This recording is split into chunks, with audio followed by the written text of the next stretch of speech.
Senior all-party Hurriyat Conference leader Mirwais Umar Farooq has strongly condemned the killing of the 4 Muslim youths by the police during a court-ordered survey of a mosque in the BJP-ruled Uttar Pradesh state.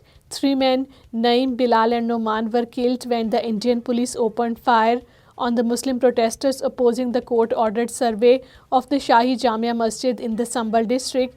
The death toll later rose to 4 after a 19-year-old man succumbed to his injuries. The rise of the Hindutva ideology in India, promoted by the Bharatiya Janata Party-led Modi regime, has been linked to a surge in the religious extremism and terrorism. The political experts and the civil rights activists who wish to remain anonymous due to the fear of the reprisals from the Hindutva regime are sounding the alarm. Scores of people have been arrested after the Indian Forces personnel launched a series of cordon and search operations across occupied Kashmir.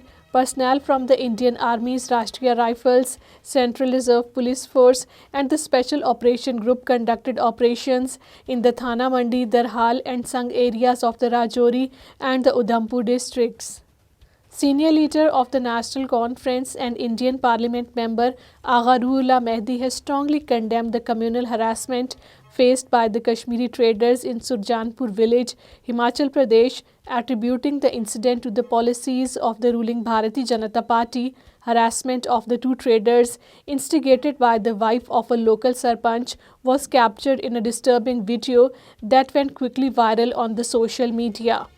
Body of a 17-year-old Irfan Ahmed was found under mysterious circumstances in the hostel of the Indian Army Goodwill Public School in Chaudhry Nad, Rajouri. The student of the 12th class at the school, Ahmed was a resident of the hostel. Protests were held in Jammu and Srinagar cities demanding the restoration of the statehood to occupied Kashmir today. One protest was organized by the Communist Party of India Marxist in Jammu, while another protest was organized by the Jammu Kashmir Pradesh Congress Committee in Srinagar.